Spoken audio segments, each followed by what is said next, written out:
once again, James Wan and Leigh Whannel. Director, writer, actor of INSIDIOUS.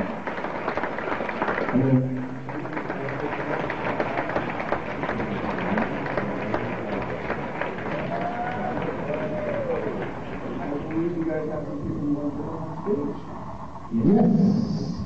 I would like to bring up Mr. Patrick Wilson.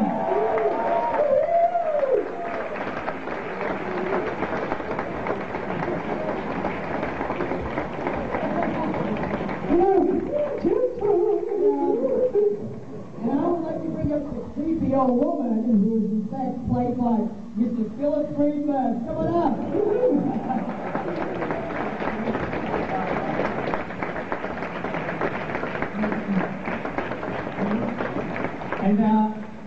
And finally, least but not least, I think we're the only film in history to have the composer be the main bad guy.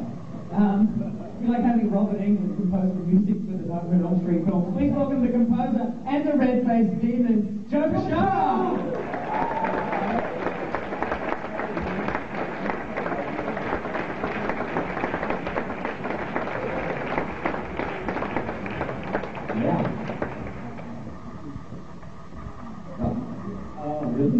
Is he still here?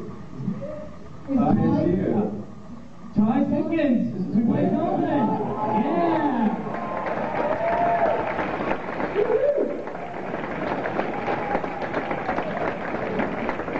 You didn't actually get to see the movie, but now I have Ty, did you go from backstage? Yeah. Did it sound scary? Yeah. Want to show off your new shoes? They feel something. I believe that this is actually historic, that you are the youngest actor we've ever had on the Midnight Madness stage. Nice.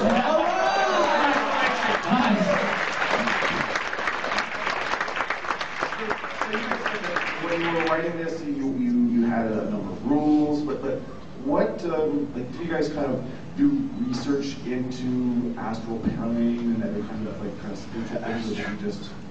Yeah, for sure. Like, I actually chatted to him. I just pulled it from my own experience. That's what I did. No, I chatted to a guy who was like a psychic and sort of a paranormal investigator, and sat down with him and went through, and I wanted to sort of approach it from the scientific point of view, at least in some of it, because I felt that, like, if you meet with the people in that business, they're desperate to not seem like kooks. So he didn't want to have the neon palm in the window. Every time I would be like, that's great. Tri-field meters, what's the scariest thing that's ever happened to you? He would be like, not really much scary happens. We want to talk more about the science of it. So he was desperate to move it into that area, so yeah. But he takes it very seriously. And how do you prepare for this kind of, I'm not sure who to ask here, the demons or the tormented? Let's start with the demon, yes. How did you prepare for your... Can I just say how I decided to cast Joe in the role of the demon? Good question. I think that was the best way to start. We were on the set of a friend's film, and we were helping him out, and then and Joe and I we were standing next to each other, and then for some reason I just tend to look at him and I go, dude, I think you can play a great demon. Do you want to come and play a demon in my movie? And he was like, yeah, sure. And that was really it. And since I put Joe through so much hell in that makeup, it took 5-6 hours? It was 4.5 hours. 4.5 hours, so I thought, you know what, I'll let you compose it too. Never picked up an instrument. Never picked up. This was his first film. No. Take it away, Joe. I just spent a lot of time in hell. It's there was a lot of probably the most challenging thing was walking in the hoods. The hoods were tough to walk in, so I spent like an hour every day walking around in hoods just to get used to it before shooting. Weren't they actually like high heels in disguise, like covered? They were 9-inch platform heels, yeah. Respect to all you ladies who walk in them.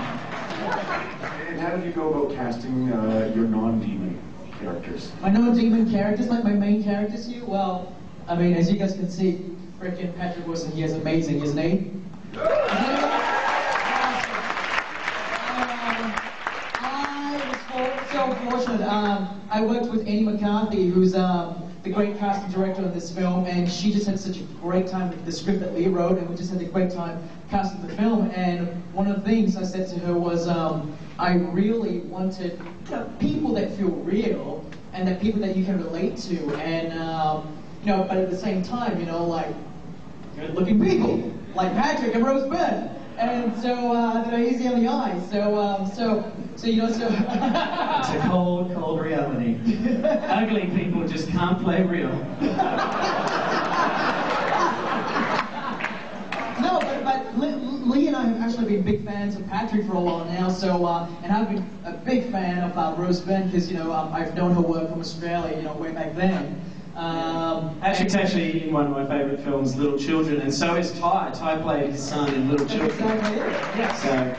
So when I was casting for Patrick's young son, when Ty came up, I was like, you know what? That seemed like no-brainer. That seemed like they got a good history together, and this film was shot so quickly. This film, believe it or not, was shot in like 22 days. Yes, and thank you. I firstly want to say thank you to all the crew that worked so tirelessly. And the producers who are here tonight. The producers are the guys who did Paranormal Activity, Oren Pelly, Steven Schneider, Jason Blum. and Jason Blum. Unfortunately, Jason Blum can't be here. Stand up! Hey, there's Oren. Yeah. Oren Pelly got a little film in there now. Paranormal Activity.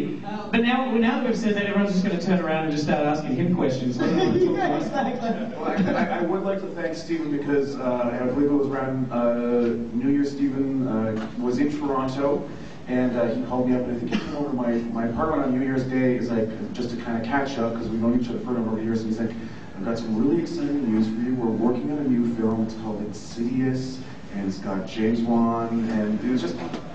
It was just like you planted the seed there, and I was like, at that point, I didn't think that it was even going to be ready in time because by this, like when you first hear a film, it takes so long to do. But you guys really did this quickly. And Dude, you've seen my Facebook status update. I was racing against time. I was like losing my brain. Like literally, the last 2 weeks, I was racing against the clock trying to get it ready in time. And the more you try to get something ready in time, the more things screws up. Like this would break down, that would break down, and it would always be technical things. And it literally was. When did the film get here? Like yesterday? Wait, on Sunday. It's still not here yet. On Sunday, James Gunn. Astro projected that film you've just seen. On Sunday, James Gunn turned to me and said, "Have you seen his Facebook updates lately? He's still working on the film. It's Sunday. The movie plays on Tuesday." But okay, one of the things that James Gunn's like, I don't think he's going to make it. well, one of the Show my film again. You son of a bitch, Gunn, where are you? I'm going to get that guy. Well, one of the things that I do like about the film is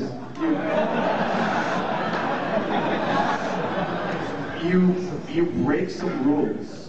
One of the best things about this film is they move. So that was on the sheet that I was talking about, like no false scares. It was like they should move if the house is haunted, and all that sort of stuff.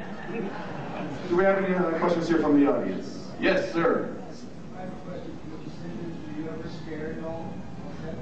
Oh my goodness. Yes. But it helped me get into character.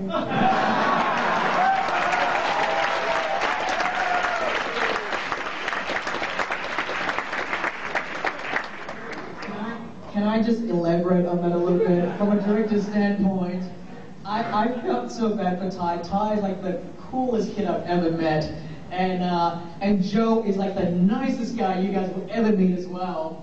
But when Joe get in that makeup, all black with the lipstick painted on his face, and he's got the hoofs on and the claws, and not only did it scare us, the grown-ups, we go, "Hey Ty, you gotta go stand next to that demon character in the dark, or we are gonna be back here." And I just felt really bad for Ty, and needless to say, Years and years of fear therapy coming thanks out. to you, brother.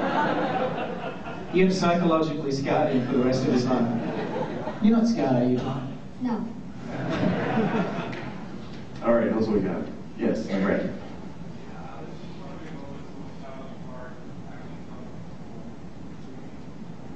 What's the most challenging part of filming the film, of shooting the film?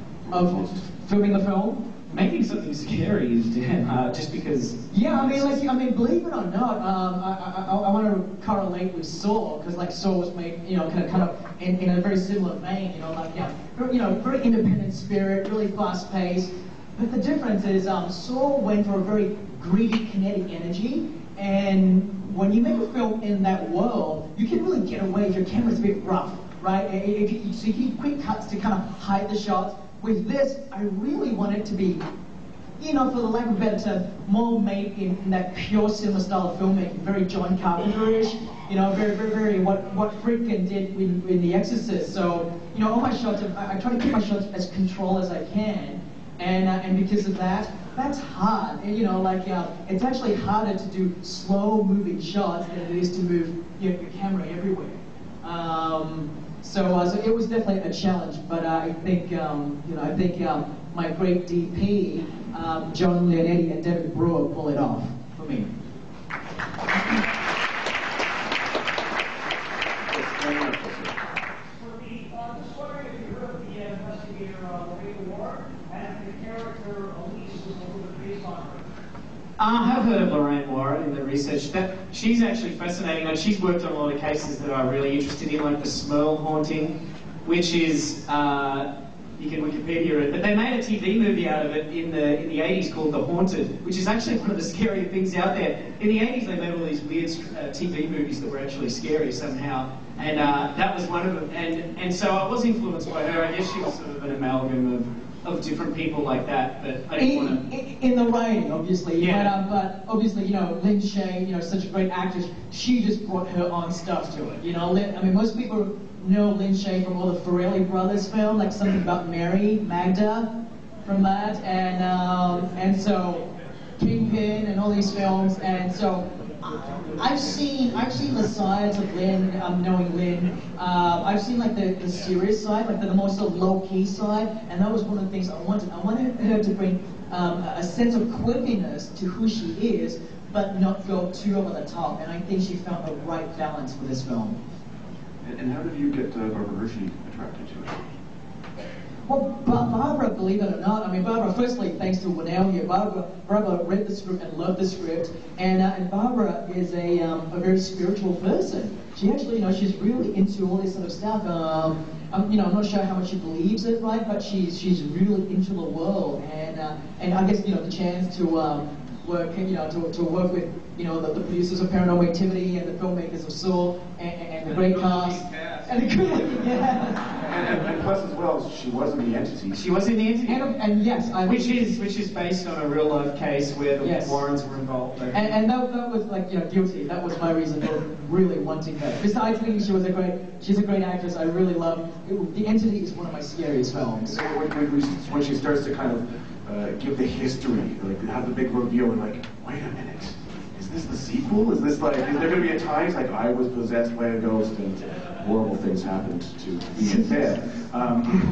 Anyways, do we have any, yes, right there. I just wanted to say one of my favorite horror films is the original Black Christmas. And the great thing about that film is that house in that film is its own character, which I felt you guys did in this film. What goes into finding the perfect staff?